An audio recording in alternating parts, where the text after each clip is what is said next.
നമ്മൾ ഒരുപാട് ഇഷ്ടപ്പെട്ടിരുന്ന ഒരാൾ നമ്മളിൽ നിന്ന് അകന്നു പോകുമ്പോൾ നമുക്കുണ്ടാവുന്ന ഒരു വേദനയുണ്ട്.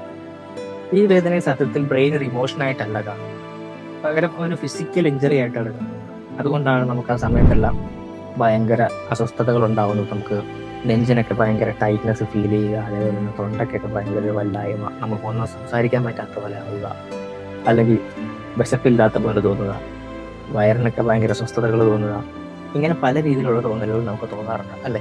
കാരണം നമുക്ക് ഫിസിക്കൽ ഇഞ്ചറി ഉണ്ടാകുമ്പോൾ പ്രവർത്തിക്കുന്ന അതേ പെയിൻ സർക്യൂട്ട് തന്നെയാണ് നമുക്കൊരു ബ്രേക്കപ്പ് ഉണ്ടാകുമ്പോഴും, ഒരു റിജക്ഷൻ ഉണ്ടാകുമ്പോഴും, അല്ലെങ്കിൽ നമ്മൾ ഒറ്റപ്പെടുമ്പോഴും, നമ്മൾ ചതിക്കപ്പെടുമ്പോഴും, അല്ലെങ്കിൽ നമ്മൾ ഗോസ്റ്റിംഗ് ചെയ്യുമ്പോഴൊക്കെ നമുക്കുണ്ടാകുന്നത് ഇതേ പെയിൻ സർക്യൂട്ട് തന്നെയാണ്.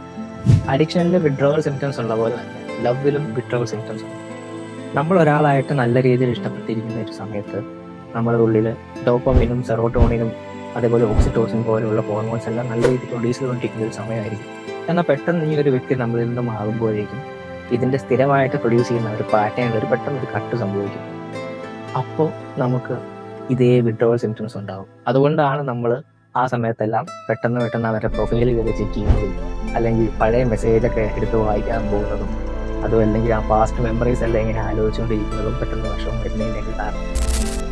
ഹീലിംഗ് ഭയങ്കര സ്ലോ ആയിരിക്കും, പക്ഷെ ബ്രെയിൻ എല്ലാം റിവൈവ് ചെയ്യും. കാരണം ആ സമയത്തുണ്ടായിരുന്ന expectations, routines, habits, emotional safety, future plans, ഇതിൽ നിന്നെല്ലാം മാറി പുതിയ കാര്യങ്ങളിലോട്ട് നമ്മൾ ഏർപ്പെടണം. So it takes time.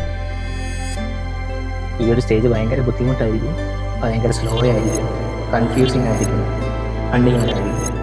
But at the end of the day everything will be all right. എല്ലാം ഹീലാവും, മാറ്റങ്ങൾ വന്നു തുടങ്ങും. ഇതൊക്കെ പറയാൻ ഞാൻ ആരാന്നായിരിക്കും നിങ്ങൾ ചോദിക്കുക.